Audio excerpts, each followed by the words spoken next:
শেখ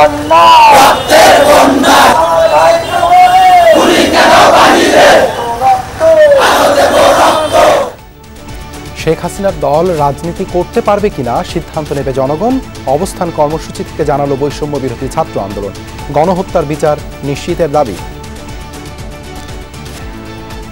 মায়ের কোলে কোল খালি করছে, আমরা কি তার ফাঁসি চাইতে পারি না? কোনই বলবো আমি এটা, তাদের বিচার চাই। সে প্রধানমন্ত্রী হোক, তাকে দেশে ফিরিয়ে এনে আমাদের সকল শহীদ ভাইদের হত্যাকাণ্ডের বিচার নিশ্চিত করা হোক।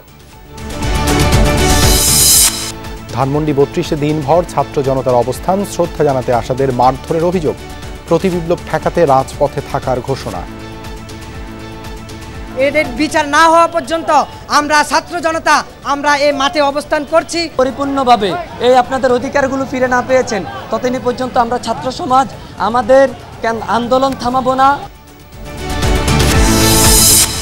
গণতন্ত্র পুনঃপ্রতিষ্ঠায় অন্তর্বর্তী সরকারকে যৌক্তিক সময় দিতে চায় বিএনপি। আবারও বললেন মির্জা ফখরুল। বর্তমান পরিস্থিতি নিয়ে চক্রান্তের অভিযোগ। তাদেরকে খেপিয়ে তাদেরকে দিয়ে আবার হার মানিয়ে আরেকটা কৌশল আবিষ্কার করে কিভাবে স্থিতিশীলতা তৈরি করা যাবে সেই চেষ্টা আমাদের করছে।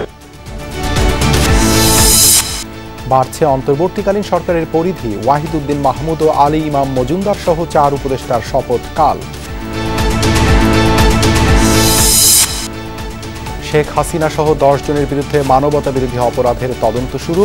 পল্টন থানার হত্যা মামলায় টুকু পলকের 10 দিনের রিমান্ড।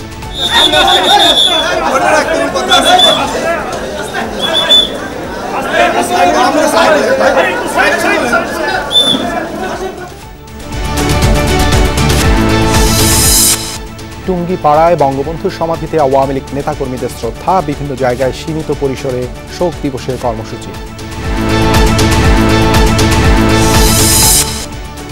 এছাড়াও রাতের বাংলাদেশে থাকছে খাদের কিনারে বাংলাদেশের অর্থনীতি। ঋণ মান কমালো আন্তর্জাতিক সংস্থা S&P। আভাস ছিল কয়েক মাস আগে।